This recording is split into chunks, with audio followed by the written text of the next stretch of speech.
everyone, welcome back to Drive It Out. My name is Adam, and you know what this is. This is a C8 Corvette. We've talked extensively about this car. What this car is has really caused a buzz in the automotive industry in the last few years. I tell you what, as you may know, the Corvette has finally changed its platform. We've got a mid-engine car here. This is truly an American exotic car. But how did we get here? Many people don't realize there's 70 years of history with the Corvette now. We've had this car since 1953. So how did we get here? And what kind of changes did the Corvette go through over those 70 years and 8 generations to get to this? And I was thinking, what if you could experience that entire evolution of this car in one day? We are here to drive every single generation of the Corvette in one day. I present to you all 8 generations of the Corvette. We are going to drive each one of these starting from the beginning with the C1 all the way up to the present day car, and we're going to see how these changes happen with these cars. What's different about each one? What are you gaining with each new generation? And maybe what are you losing? This is a dream to drive all of these cars, and especially do it in one day where you in real time can experience the changes in each chassis. I'm so stoked that you're watching. Let's go, let's get started. We're gonna get in the C1 and see how this car began.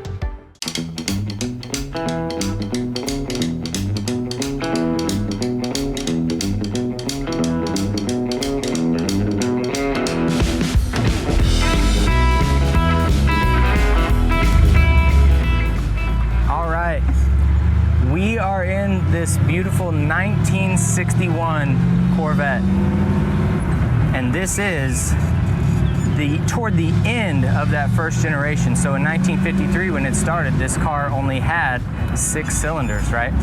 Now you've got a good V8 in here.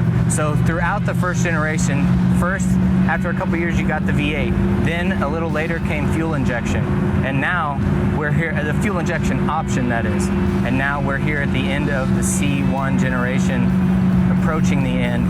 And just what an awesome car this is. You can still see that it's that boulevard cruiser that it kind of started out as, but it's got some muscle that has definitely been added to it. And what a cool experience. This truly is a time machine to be in. And this was the only generation of Corvette I had not driven to this point. So I had driven the C2 on up, but I had not driven a C1. So this is a pleasure and really a dream come true for me. And I love this color combination. Anytime you can get red interior, it just gives a Corvette that something extra, you know? And especially when it still looks this good, the red goes all the way up onto the dash, and it's just gorgeous. Now, this is a 4-speed. When the Corvette started out, you only had 3 speeds, and again, as they progressed through those options, and getting the V8 and then the fuel injection option, another option that came to be was the 4-speed. And what a joy to drive that this is. Now, by the end of the C1, going into the C2, they were really starting to think about power. So remember, the World War II had ended a while back, and one thing that was happening is soldiers came back and they had really fallen in love with the European Roadster. And so General Motors wanted to take advantage of that. And that is kind of how the Corvette was born. You know, Harley Earl got this car going. But when it started out, it was a Roadster that was, you know, it wasn't really a hot rod yet. But what they did as they progressed with this car was absolutely fantastic.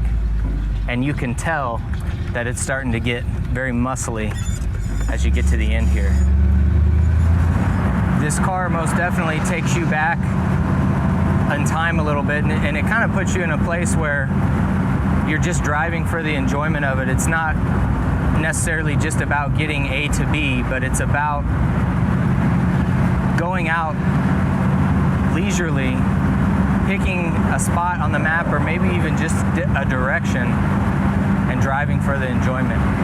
The wind in your hair, the Roadster feel, of course there's all the Route 66 references as well.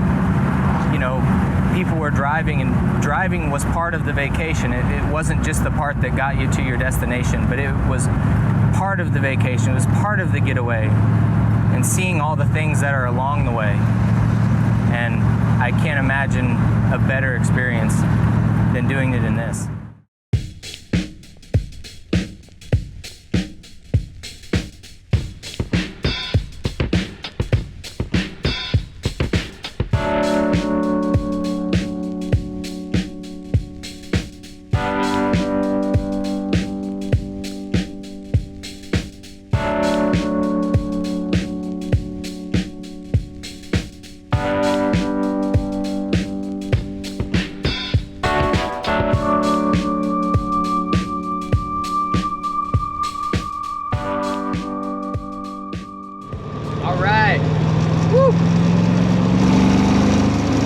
We are in the 65. I tell you what, I just love this car. Now you can tell by looking at it that performance was really on the minds of Chevrolet at this time, because I mean, clearly you can see the car got more aerodynamic for sure, but the power is increasing. You're getting more engine options now, and I tell you what, you can tell the car is dialed in a little bit more, and just what a joy this is to drive. They really streamline things, and this beautiful design of the C2, which is often considered to be one of the most beautiful cars ever made, it draws you to the car in a way from the outside that I'm just not sure many other cars can match. And then when you get in the car to drive it, it's just, oh, it's so good. I just love it. You got the top down.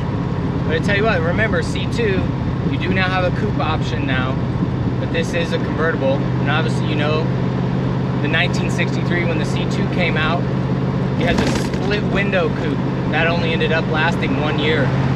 They really thought you needed more visibility out the back window, so they got rid of that pillar in the middle of the back windshield. That coupe shape is gorgeous as well, but I really do love the lines on this convertible. So gorgeous and so fun to be in.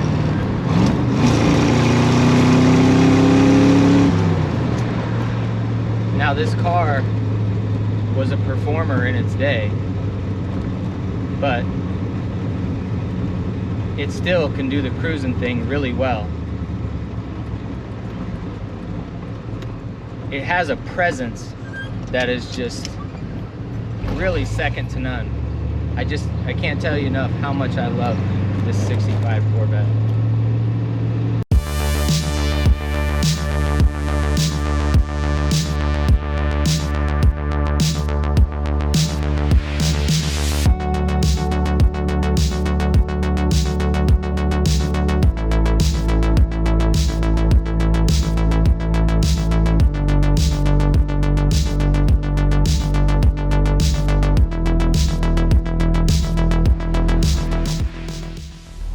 We are in the C3 Corvette, and this one in particular is a 1980.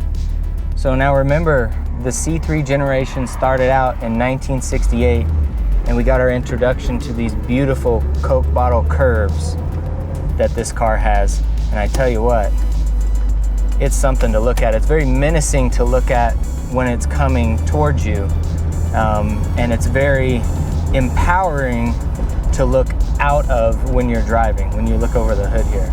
That has to be the most, by far the most noticeable thing about being in this C3 is just the nature of that long hood and those big fenders out front.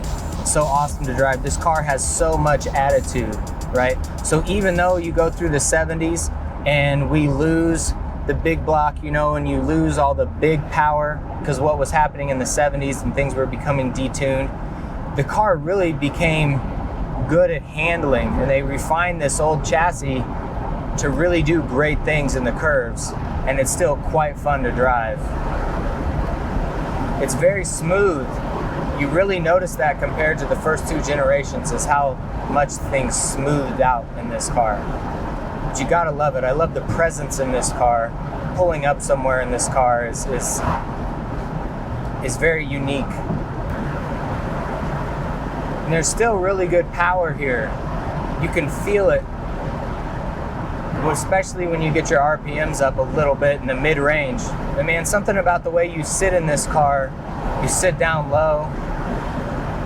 It's just, so far it's my favorite one to sit in and just be in. The dash is starting to come up over the driver and feel a little bit more like you're in a cockpit.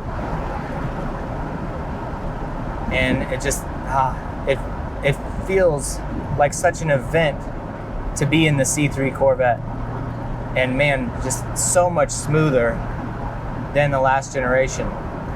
But you get into the end of the C3 and 81, 82, and 82, you get the hatchback on the back glass, right?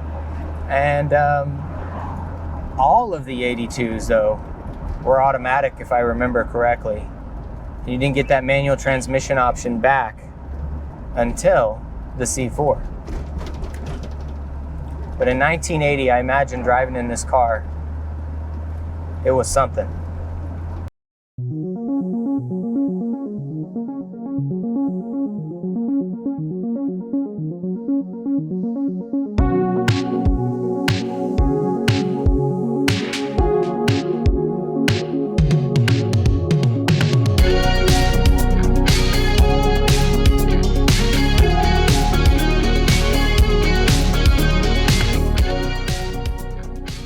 Guys, I am in the C4 and I have to say I am digging the C4 Corvette so much more than I used to.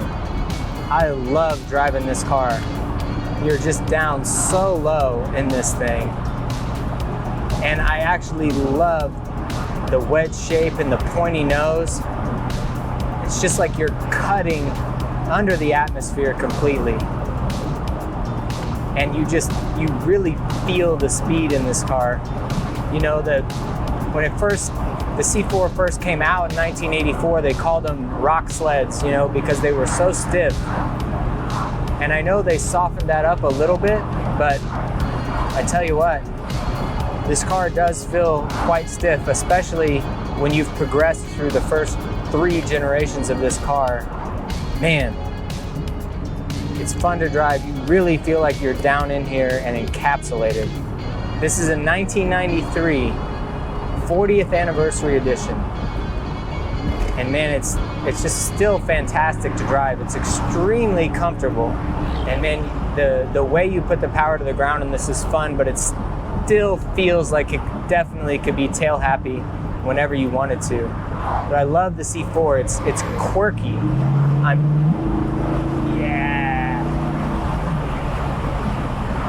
I'm really digging the digital gauges, right?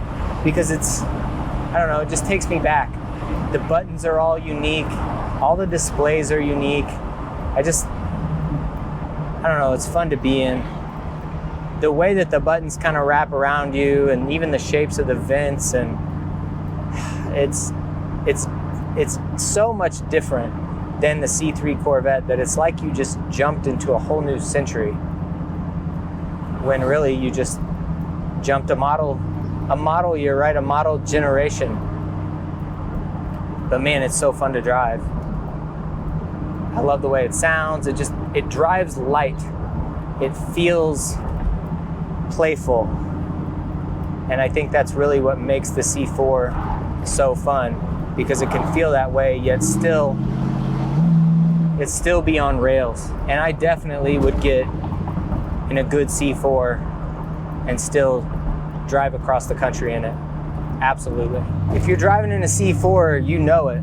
The footwells are really thin, really small, right? So there's not a whole lot of space down there for footwork. And actually in the manual transmission versions of the C4, it's kind of difficult to get the heel toe going and the rev matching when you're braking and trying to get your right foot over there in a way to blip that throttle. It's a little tough. It definitely lines up better and is quite a bit easier in the C5 that comes after this. But you can still work it if you try. It's quite fun. I've driven the manual C4. This one here is an automatic, but it's still extremely fun to drive. And still, even though you don't have those huge curvy fenders out front in the C4, It's a much more flat hood. You still see those endpoints on the sides of the hood, right, where those fenders stop. And this one's unique because, you know, that nice big clamshell hood. So when you lift the hood up on the C4, it comes off, you know, above the tires and everything, and exposes the top of the wheels and tires. And it's so unique, and it's actually makes it quite a bit easier to get to stuff in there sometimes. But the C4 is quirky, you know, the electronics are unique, all of those things. But if you're ready for it and ready to live with it, and you love on this car, it's going to be good to you and it's going to be fun. And the LT1 is a great engine. It's very stout. So, gotta love the C4 Corvette. Much respect to it.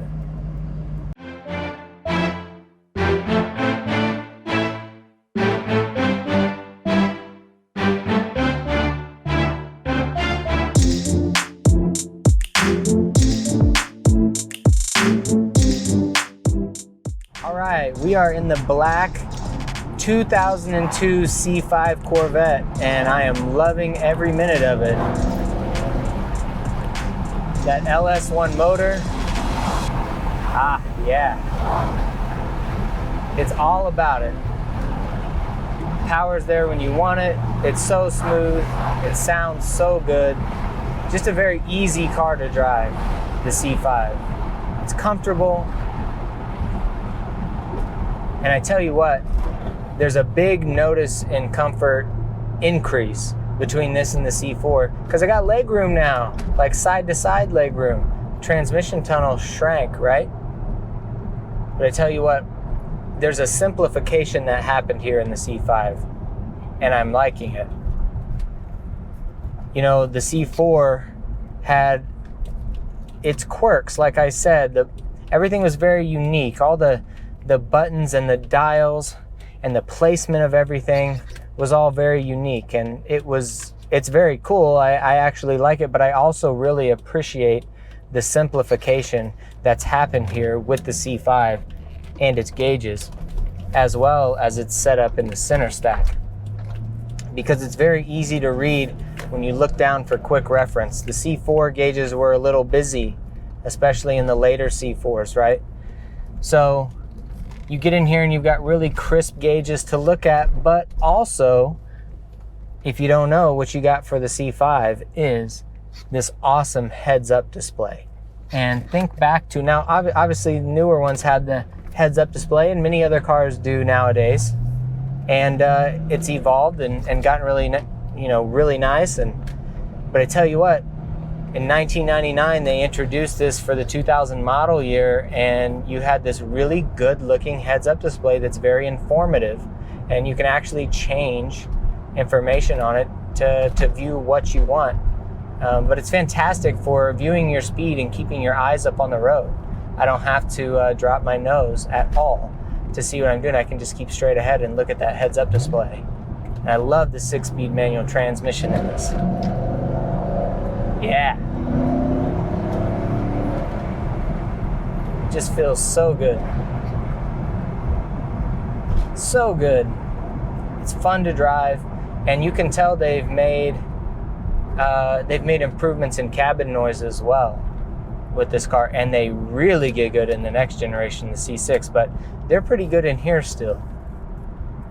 You know, I love the glass top if you can get it option with that. The C5 convertible is fun too. But what I will say is by this point, when you're into the C5 generation, you got to go with the manual transmission, because I'm just not a fan of the automatic transmission that they offered in the C5. So, I mean, it's still a fine car, don't get me wrong, but the modern automatic transmission was moving on and going to leave that automatic behind very quickly. So the manual transmission was the way to go. And then when you got into the C6, the automatic transmission was improved. So this is really the spec you want if you have a C5 Corvette. It's black on black on black. It's a 6-speed manual, and it's got the glass top. Just looks so good, so sleek. And I love this car. This is my mom's car.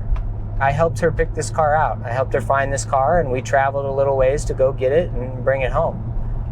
And of course that makes it special, but I love the C5 because I always have. When you think of you know, car magazines and posters back then, the C5 was a hot commodity. I had all of those things, so definitely love the C5. When I think of the C5, I think of everything happening in the late 90s, right?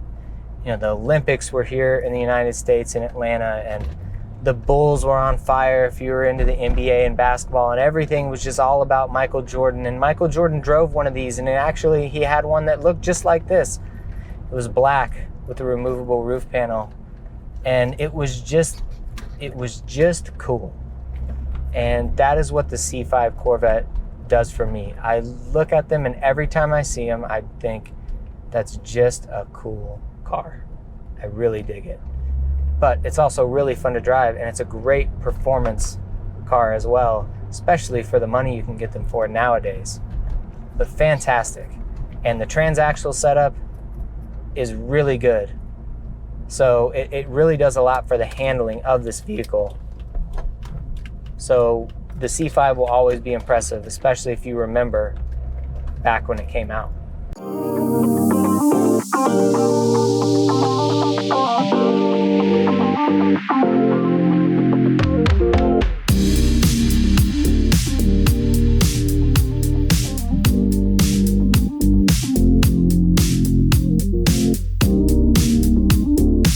Alright guys, I am in the C6, and man, I miss this car.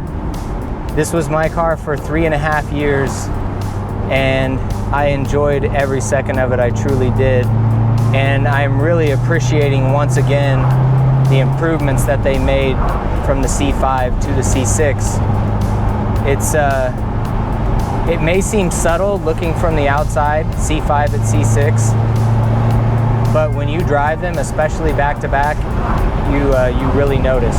So for one, I will say I like that they kept the simplification of the gauges. They're very easy to read up and down. I mentioned those C4 gauges were pretty cluttered, but this is very sure to look at. And they've improved the heads-up display, so again, keeping your eyes forward. But this car feels even tighter than the C5, so they definitely improved things from the tweaking they did with the chassis and the way they changed things up. This car is, I guess, 14 years old now, and it still feels every bit as modern as it should.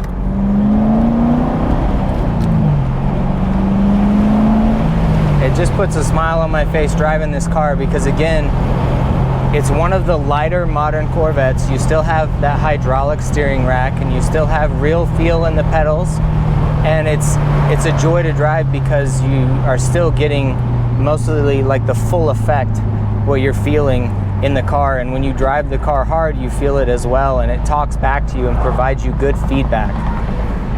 But I will say that the C6 is a little more quirky than the C5. Like, everything became electronic, so you know, the door handles are buttons, and everything is a button now. So if the battery dies on your C6, you have to use these emergency like door releases that are these wires that you have to know where they are and pull, and it's unique, but everything is electronic on the C6, so it's very cool. When you get in from the outside, you have these touchpad door handles, and I remember it seemed like a very modern, a very big leap forward with the modern Corvettes when you went from C5 to C6. And I remember the first time I got in a C6, it just seemed so very nice, and the interiors continue to get better with every generation.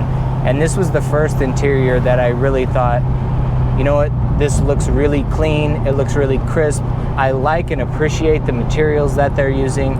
The materials in the C5 interior were nice and soft touch, but they didn't look as good as they do here in the C6. So they feel good in here, they're good to the touch, but they look solid as well. And remember, the C6, you got your first option for a leather wrapped interior. That was the LT4 option. So this is an LT3, it's a 2008, and it's just got that LS3 motor, 430 horsepower, but it has the factory performance exhaust, so that puts it at 436. And that's so much power to a car that's only around 3,100 pounds and is built to handle the way that this car is. It drives so good, it's so comfortable, and we've got the top off now, but when you have the top up on these, they really made major leaps forward in interior noise compared to the C5. So you have the windows now on the C6 that when you go to open them, they drop a little bit. So when you shut them, they push up there into the seals and become a little more recessed. And that does a lot for sound deadening and sound quality and limiting inside the interior. So when you road trip this car, it's much more comfortable and it wears you out much later in your driving experience than the C5 did. But such a great car because, again, this is really where Corvette was really starting to come into its own as far as being a all the way well-rounded car that could be driven straight off the street and onto the track and be an excellent performer. And the power up here, man, that LS motor, that pushrod V8 is simple. It helps keep the hood lines low on this. The visibility out of here and seeing those beautiful fenders and that raise on the hood in the middle, it's just gorgeous. And for my money, for getting the most out of a modern Corvette, you can't beat the C6. It's just that good. And I love the simplification of the styling. I love the lines and how it lets just the kind of the curves mostly do the talking. Just what a great vehicle. I'm missing this car the more I drive it, but if you are looking for a Corvette, C6 can be a sweet spot because it's a sweet spot for performance, it's a sweet spot for feel in the car, but it's still modern enough to where you're really gonna enjoy living with it day to day. So, gotta love the C6, and I definitely may have another one someday. Who knows?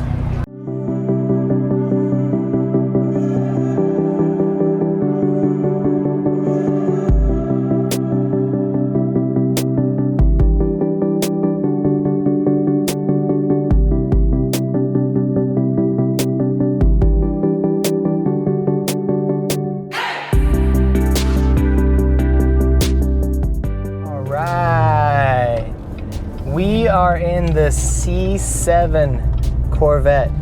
They brought the Stingray name back for this, right? And man, so many people were so excited about this design, as was I, because I just thought, yeah, it really did bring back that Stingray feel that kind of the C3 gave me with the nice curves and the bigger fenders out front than the C6, right? And you still get that bulge in the hood that looks so powerful when you look over it. But I tell you what, there are so many upgrades in this car as you continue to move toward the C8. You go from C6 now to this and before the C8. Everything, of course, is getting more modern. Now, I will say that while the C6 and its very clean design might be my favorite, and I'm kind of biased because that was my car, right? This C7, there are so many things that I uniquely like about it. So for one, it has possibly my favorite interior layout. So they've really turned things toward the driver here. I like the mix of quality buttons and screen. And they've done that also in the gauges. All right, here we go. Oh, it's so good. It's so smooth. It's so nice in here. It's such a nice ride. Man, just looking down over the nose of this car does remind me so much of looking over the nose of the C3. But as I look out there, in addition to the gauges and the layout of everything in here, the heads-up display is much improved here in the C7 past what the C5 and the C6 had. So you got multiple color display up here in your heads-up display now, and it's really good to look at.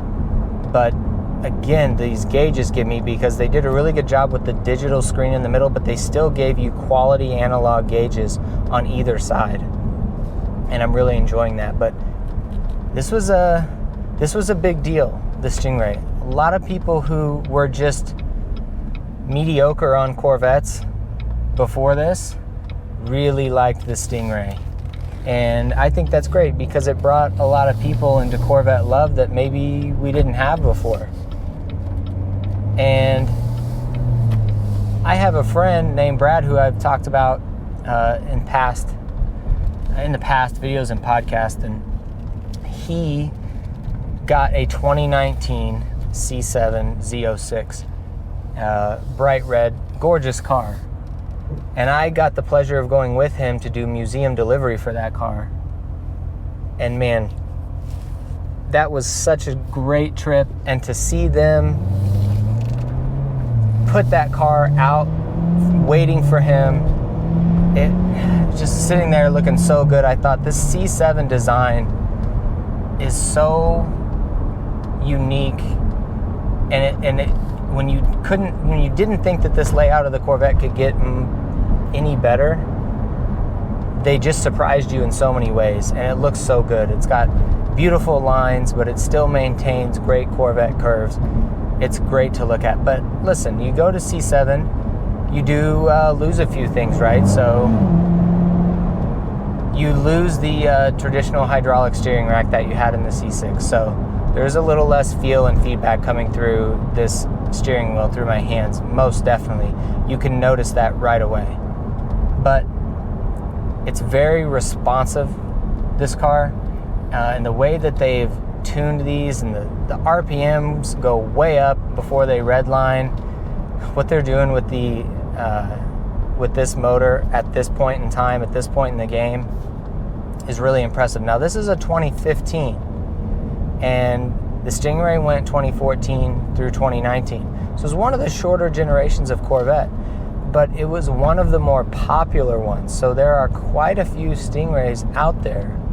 But I tell you what, that's a good thing, because that makes them readily available. And you know what? Too many people who own them, just because there's a lot of them out there doesn't mean there's a lot on the road, right? So there are too many people out there who have these and don't drive them enough. You've got to drive these because they're so good, and they're kind of the last way to experience this flavor of sports car with this much power and this layout in some ways. You know, the C7 Corvette with this traditional setup with the transaxle. I mean, you have other sports cars that are somewhat similar, but they're not as well known. They're not as reliable by any means. You have like a Jaguar F-Type, something like that, which are cool cars, but the C7 is just easy to love. It's easy to live with. It's easy to own and not worry a whole lot about. You know, get a C7, drive it all over the place. Daily drive it and love it, because it's going to put a smile on your face just on those trips that are from A to B, right? Just the everyday driving that you do. There's smiles to be found here with the C7, and it looks so good. I think the design's going to look good for a long time. And you've got all the modern step up, you know, from the previous generation. You've got the better lighting on the exterior and even on the interior, but the displays in here are noticeably good. They did a great job. And of course you have the cool little cubby hole behind the screen in the C7 where you can hide things, and that's kind of fun. So anyway, C7, I love the car. I love the attitude this car brings. And I think they knew, you know, there's a mid-engine Corvette coming. If we're going to bring back the Stingray name, let's go ahead and do it while we've still got the traditional layout going. And it really does provide so much of the experience that the C3 Corvette has. But yet it's very modern, it's very tight, it's very fun to drive, it's a track weapon, it's comfortable to be in for both passenger and driver. Just awesome. So I can't say enough good things about the C7. This one is particularly unique. It's silver. Of course, it's got the black stripes, but it has this awesome two-tone interior, the gray and the black, and it looks really sharp. So I'm so thankful to Gary and Ginny who let me use this car and drive it, because it's really a fantastic car. They've got a great one here. So anyway, this is the C7.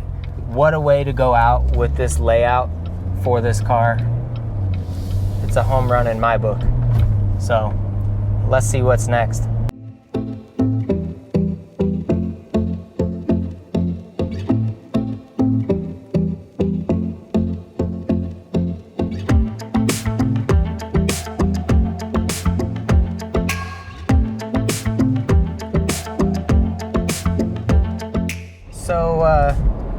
have to say, the more I drive the C8 with the squircle, right?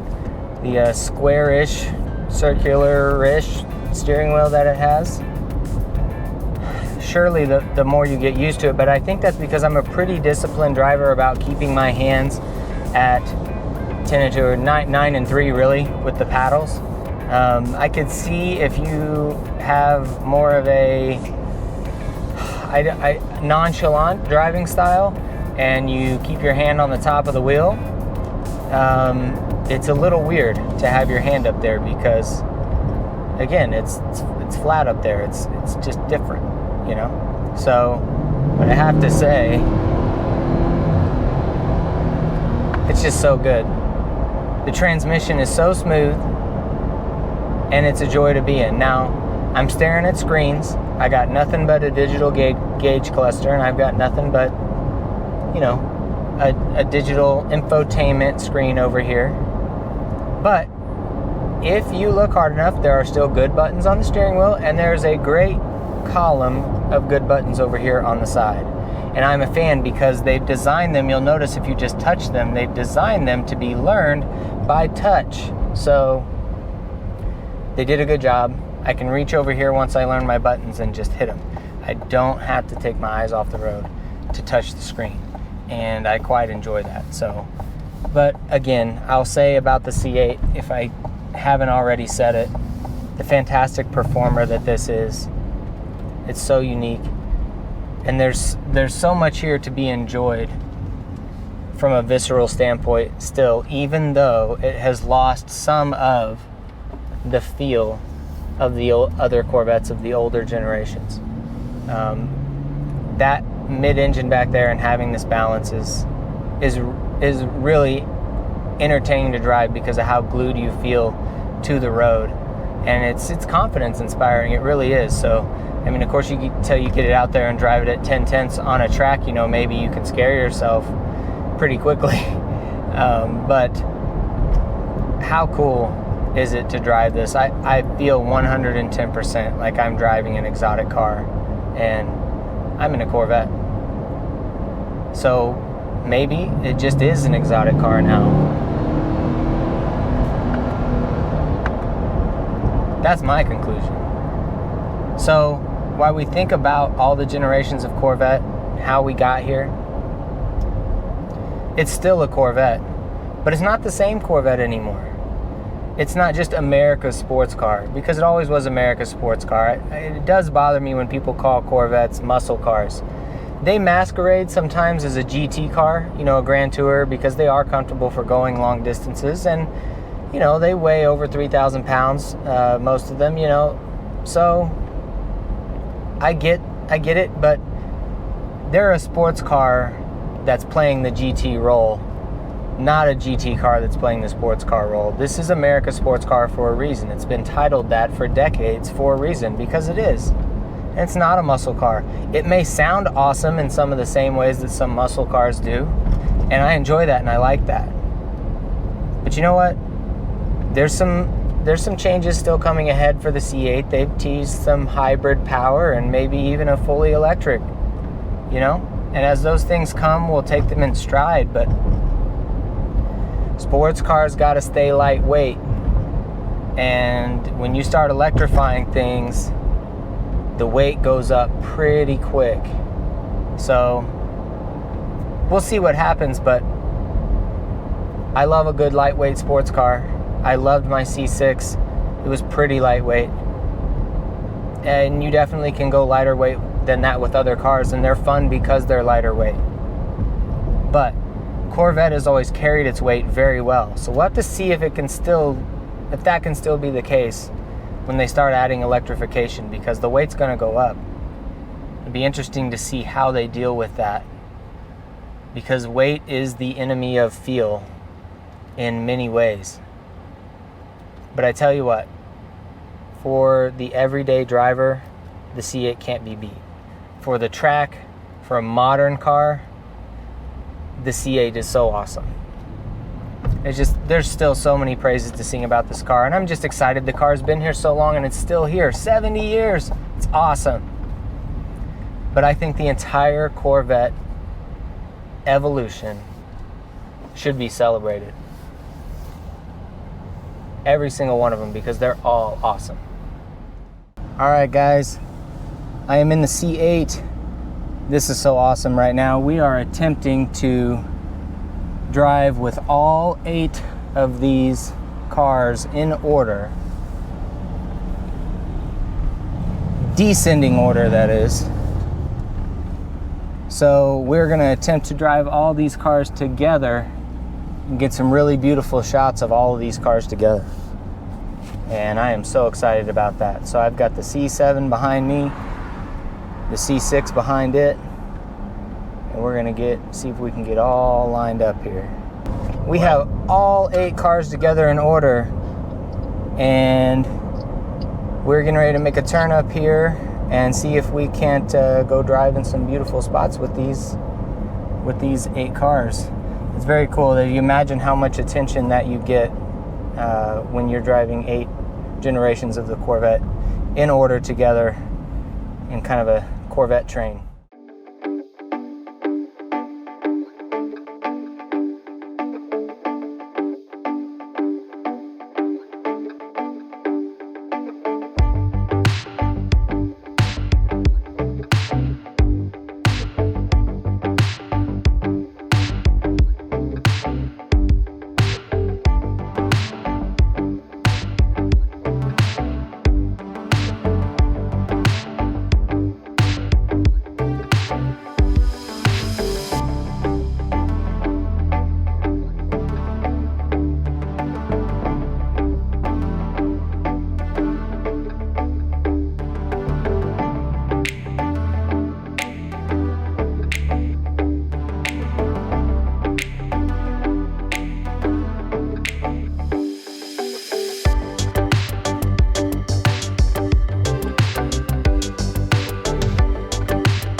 It has been so much fun driving at the front of this Corvette train with all of the other cars, all the other generations behind me. It's fantastic. And doing something like this is something that teenage me, 13, 14-year-old me, could have only dreamt of. And the fact that I've done this now and I got to drive all of the generation Corvettes in one day and feel the progression and the evolution of the car in real time and how it feels is priceless. What a wonderful day. So fantastic. All right, guys, we have driven every generation of the Corvette today, and I can't tell you how awesome of an experience that was. I can't imagine a better test drive session than to drive every generation, because you really get a feel for what each car represents. You know, the era that these cars are from, they have so much in common with the era, but yet they all were pushing the boundaries in some sort of way. And I have to say, if you go to the C1, this one right here, again, I talked about the design, the designers and the optimism of the 50s that was coming through in the design of automobiles in the 50s, and how cool this particular car was because it looked like nothing else offered.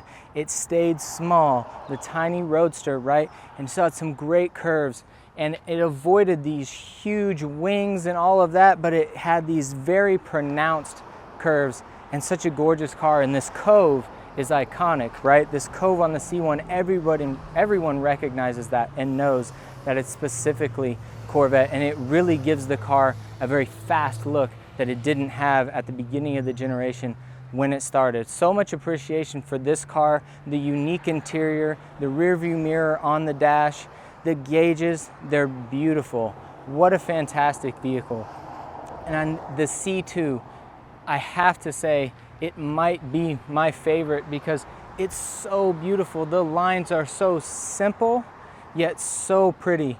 The curves, the way they're pronounced on this very slender aerodynamic body is so beautiful. And remember, this was the 60s. Power was increasing. The car was getting to the height of cool. The astronauts drove these cars. The 60s Corvettes were so awesome, and you have the hideaway headlights that come up and the simple design. We finally got a true coupe in the 60s, but the convertible's gorgeous too. I just don't know that you can go wrong. You've got lots of engine options and lots of routes you could go, small block to big block.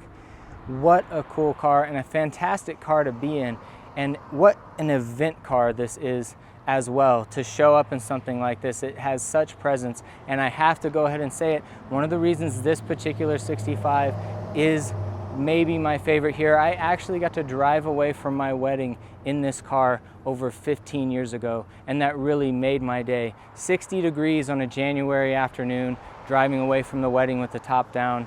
That was a very priceless experience, and I'm so thankful to my friend Steve who let me use this car. Now you go to the C3, and I have to say that this C3 is very close to my heart because this was the first Corvette that I fell in love with. When I was young and I saw the C3 Corvette at the St. Louis Car Museum, I went home with a C3 model, right? I talked about that before. And I just fell in love with the Coke bottle curves, the shape, right? The way that the design is pinched at the waist, right? Almost of this car, and it just gives these pronounced fenders are so gorgeous to look at either from outside or from behind the steering wheel. Just so awesome. And I know we lost a lot of power during the C3 generation, but you lost no attitude. This car has great presence. This car handles quite well, quite an improvement in the handling over the previous generations. And these can be had for relatively low money these days if you get a later C3, and it is worth every dime. It's a bargain because you're getting so much. And this car is quirky, it's unique, but the interior really starts to come over the driver. It turns into a cockpit. It's beautiful. Now remember, the C3 was built in St. Louis, Missouri, so that's my home state. That's where we're at, right? Proud of that. But in 1981, they shifted manufacturing over to Bowling Green. They finished out the C3 at Bowling Green, Kentucky, and then we got the C4, which is unlike anything that we had seen before. You think about the jump, the leap from the C3 and the design over to the C4, and the aerodynamics that are working here. This is fantastic. If you don't know, 1982 was coming to an end. They were getting ready to release the C4 Corvette, and they decided to do some more things to it, change it structurally a little bit, and it delayed the release of the C4 until well into the 1983 year. So by the time it was being sent to dealers, they decided to go ahead and call it a 1984. So in 1983, you could still buy the 82s new at the beginning, and then the C4 finally came in, it was 84. So technically there is no 1983 Corvette available on the road that you can drive, but one of the test cars survived, and it can be seen at the Corvette Museum in Bowling Green, Kentucky. So if you want to see a 1983 Corvette, that's where you have to go.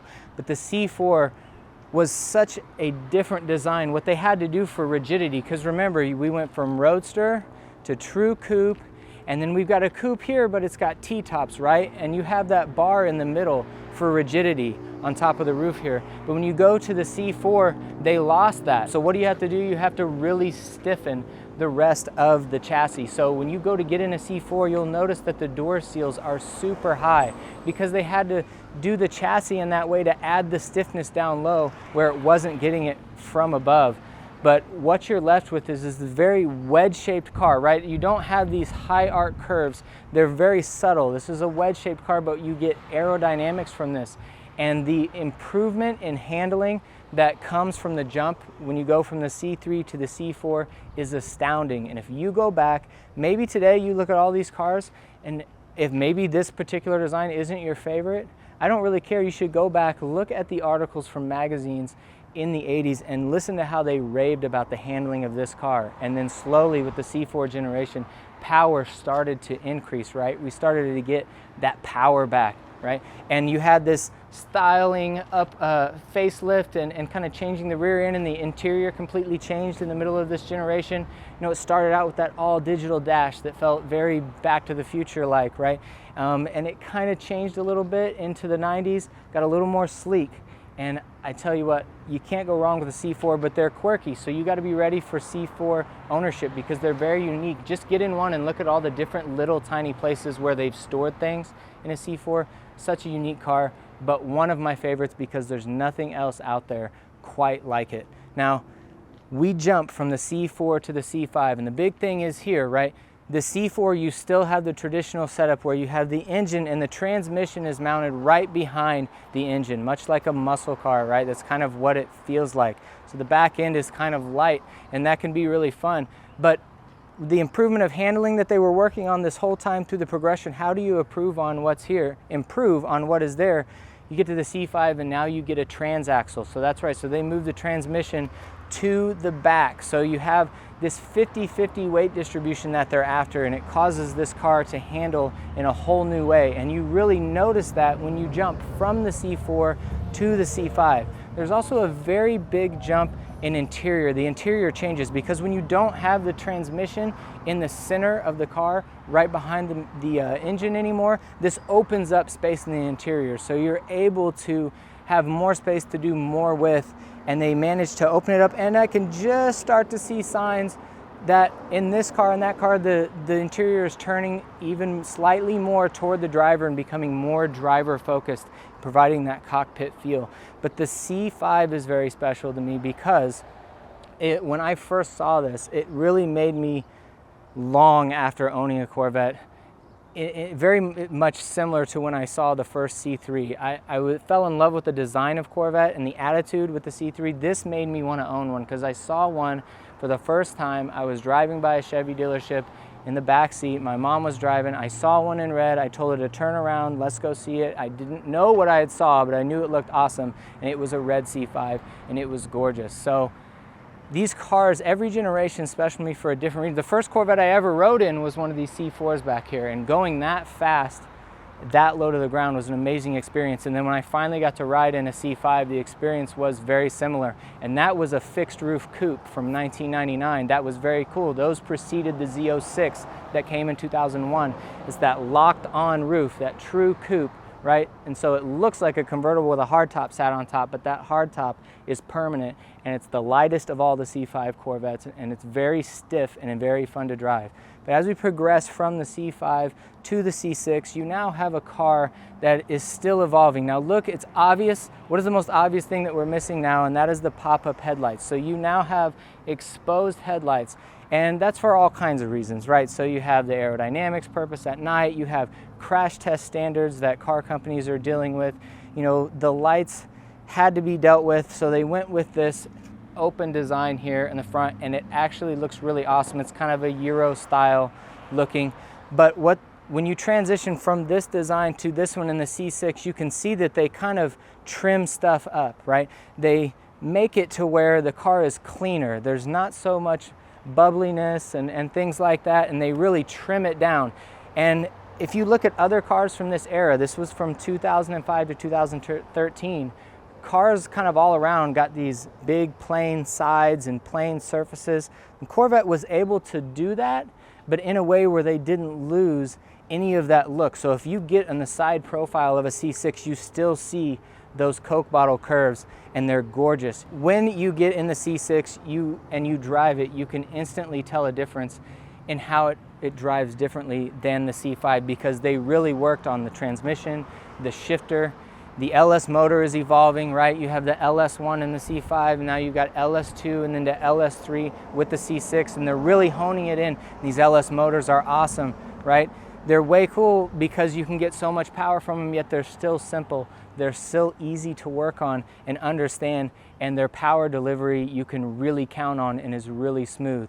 And the C6 right here is very close to mine because this is actually my old car. I sold this car a little over a year ago, and the person I sold it to has remained a friend of mine, and he was so gracious to bring this back and to get to drive this again. You know, it takes you down memory lane, and I miss this car so much. The clean lines of the C6 I'm just drawn to. The story of going to get this car with my dad and my best friend, I really, really love the C6. Now the C5 is special as well. I forgot to mention that is actually my mom's car. So I have 3 cars here that I'm actually very close to, between the one I drove away from my wedding in, my mom's Corvette, and this one that I used to own. And I do miss this car every day. But as you transition to the C7, okay, this is awesome. So think about what happened in the mid-2000s. You had a crisis with real estate and the markets, and things were tanking, and automobile makers were actually taking bailouts from the government. And when that was going on, you didn't really want to push how you were spending your money on evolving a car and really radically changing something. You were just worried about keeping the Corvette going. So prior to the markets messing up, they wanted to go ahead and go mid-engine. So they wanted, after this, we wanted to end up with a mid-engine Corvette. But it didn't happen because of what happened in the mid-2000s. So what ended up happening is, as they kept the Corvette alive, they had to go ahead and stick with that front engine layout. The transaxle still there with the transmission in the back. Some of these lines are lines that were going to be put into that mid-engine car. They were really thinking about mid-engine stuff. And I believe that they put some of those lines in this car, because this car, to me, to my eyes, I remember when I first saw it, I thought this looks like a Hot Wheel. Like, it just looks really awesome. It's great to look at. And to be honest, when this generation of the Corvette came out in 2014, I started hearing people who never were like ecstatic about Corvettes talk about how much they loved the new Corvette. And they did so many things right. They brought back the name Stingray, and that gets that lineage, ties into that lineage, and it gets that nostalgia factor going, and people were all about it. Have you seen the new Stingray? And they're awesome. And the upgrade you got in interior here really brought it into the modern age. Now, listen, we've kind of talked about how you improve with each generation, but guess what? You also lose a little bit, right, with each generation. If you go straight from a very modern car and you go into this very early car, you're feeling so much. Everything is vibrating. All the bones in your hands and in your feet and in your body are shaking, because as you go up in the cars over 70 years, they become more insulated. That's just part of what happened to cars during those decades. And so you lose a little bit. And one thing that you do lose with the C7 is you no longer have just the plain hydraulic steering rack that you have in the C6. So you do lose a little bit of feel, but the car is still fantastic, and the car is still very precise. And of course, you dress up the interior. It's become even more driver focused. You have that grab handle over there on the side for the passenger, and just turns everything toward the driver. And the people at Corvette decided they were going to get every ounce out of this layout that they possibly could, and they took this layout and they perfected it. So from 2014 up to 2019, this one here is a 2015. With that ZR1 they ended with in 2019, what they did is they maxed out what they could do with this chassis. So that ZR1 at the end of 2019 had very, very sticky tires. They were trying to get all that power down to those rear wheels while still having the weight of the engine in the front. And what a feat. They really did it. But the natural progression after this is to put the weight more in the center of the car, right? Mid-engine is the natural next step. And the guys at General Motors had dealt with talks of mid-engine stuff for many, many decades, but it was finally time where it fit to move from this traditional layout and go to what we have now. And the result is truly an American exotic car. This is the C8. It's fabulous. It looks fantastic. Now listen, you've lost some things here design-wise too. You no longer have the circular taillights, right? It's gotten really edgy, right? It'll be very interesting to see how the C8 ages over time and through all of the decades, because there are so many lines and cuts and jagged edges, right? So we'll see sometimes cars that are a little more simple And the way they age, kind of simple is beautiful factor, and that's part of how they become classics. But I want to challenge you the next time you look at a C8 to back up. We're used to getting right on top of a car and looking at it, and we're used to looking at it at the angle we might hold a cell phone, which is kind of up here and looking down at the car. I want you to get out away from the car about 10 or 15 feet, and I want you to crouch down, and all of a sudden, even with the change in platform, the Corvette curves come back and you see them, and then you can't unsee them, and it's fantastic to see. So what they've done here with this huge inlets on both sides that help cool the engine and the transmission is they've worked that into this curvature that's on the side, and you still have those classic Coke bottle Corvette curves, and they're fantastic to look at. What's very different, you get inside and you suddenly realize, especially if you've driven all of them in one day, what you suddenly realize is, wow, I'm so much closer to the nose of the vehicle, right? Because the engine isn't back, you have room to move forward, so you're much more on top of the wheels. And the handling has a completely different feel in a mid-engine car, and it makes the nose almost move around like a snake, where it kind of steers with its nose, as opposed to sitting back on the car's haunches, right, and having your lower body laying down. And now it's fun, but steering the car more from the rear. Now you can still do this, even though they've kind of designed it for understeer from the factory. You can still get the tail on this. It's obviously still very fun, but it just feels completely different than when you do it on all these other cars. This is a whole new generation here. Now, I have to say the big thing. What is the big thing we lost? All of these other generations offered a manual transmission, and it's gone. It's been talked about. If you know the C8, you know it's gone. All you have is the dual clutch transmission now. Now listen, there is an element of involvement with the car that you do lose when you lose the manual transmission. You do, and I miss that. I'm a very manual transmission in sync person. I really enjoy that. But when you drive this car and you use these gears and you go through the gears with these paddles and you control how you're doing the balance of the car and shifting weight in the car, and down when you downshift and when you're going around turns, it's so unique and it feels so good, and it's still so satisfying. Now, if you go straight from that car to this one, you most definitely feel the numbness that's in this car. It's what it kind of feels numb compared to that, because you've got 70 years of changes here, right? This is steering by wire, okay? This is brake by wire. The feedback from the brake is synthetic, it's artificial, you know? So the ways that your extremities, your hands and your feet, used to be connected through touch all the way to the pavement and the texture of the pavement are now much less noticeable. And you have to drive so much more with your butt and drive by feel of your whole body. But when you get it right, it is so satisfying in this car and in this platform. I am so excited that I got to drive all of these cars today. It's something that I never imagined I would get to do.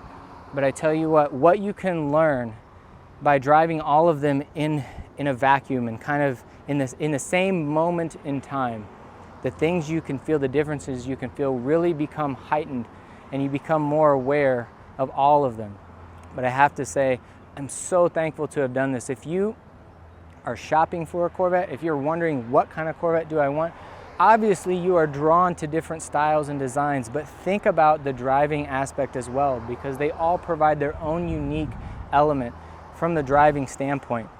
This car is meant for the driver. Don't buy these and let them sit. They designed them with wheels on them for a reason. Buy them, drive them, experience them from behind the wheel. Experience your city, your state, your country around you from behind the wheel of these, because that's what makes Corvette special. You can road trip them, you can track them, you can daily drive them, fair weather, bad weather, it doesn't matter. And you can modify them to the moon if you want, because they were designed to do it all. And the amount of car you get in this package for this price is utterly astounding. This has truly become an American exotic, and it's fantastic. So I am so thankful for what I've been able to do here today. I'm so thankful to each owner that allowed us to use the car. I'm so excited to get these 3 cars especially that I have history with on camera at once, but I love all of these cars. They all have something special to provide. We have filmed here today at Lee Summit Total Auto Care in Lee Summit, Missouri. And I'm so thankful to the guys here for letting us film, because listen, this place kind of falls right in the middle of all these Corvette generations. And what it is meant to show is Corvettes have always been kind of an accessible dream car, right? If you aspire to get a Corvette, the reasons you can aspire to that are because you can get one. There's many of them. Parts are readily available. The dealer network is vast all over the United States and in some other countries, but they're simple to work on. You can take it to your local mechanic. Guys like this, hardworking guys, they can get under the hood of these things and they can work on these for you. It's a super car that you don't have to go jump through all of these hoops to get worked on and to do maintenance on. That's what makes them accessible, and that's what makes them honestly so lovable, because I was able to aspire to have one since I was very young, and I was able to get one. It's an obtainable dream in many ways comparatively to other exotic vehicles, and the performance you're going to get here is absolutely astounding. So thankful so much for this location and the guys at Lee Summit Total Auto Care. I'm thankful for my crew and everyone that helped out with this video and the beautiful places that we shot. I have a great crew that got some great footage of these cars. I'm so glad, if you've made it here to the end of the video, that you've watched. This was such an awesome thing to do, to embark on. But I tell you what, this has been Drive It Out. You can find us on youtube.com/DriveItOut. We've been doing car reviews for multiple years now, 2 to 3 years now, and we have many in-depth reviews on many cars, and on a couple of these cars here, we've done an in-depth review on the C8 before. Again, this is a 2022. We've done an in-depth review on that C5, and we put it up against, we battled it with a 996 Porsche 911. That was a great video. If you want to see any of our other reviews, any of our other videos, please check us out on YouTube. Also, we are at DriveItOut.com, and that is going to provide you links to find us elsewhere on the internet. We do have a podcast. You can find the link to that on our website. And also, we are on Instagram at Drive It Out. I am personally on Instagram at naturally aspirated Adam. And I hope that you will continue to subscribe, continue to watch what we're doing here at Drive It Out, because we are going on driving adventures. We're driving cars that we've never driven before. We're so excited to do that, share that with you. We are going to some of the biggest car shows in the country, and we're giving you previews of what's new and up and coming at those car shows as well. I'm so thankful once again for this day. Thank you so much for watching. I appreciate it so much. I hope it's helped you to know and understand more about the history of the Corvette and how we got from there to here. Thanks again for watching. My name is Adam, and we will see you in the next video.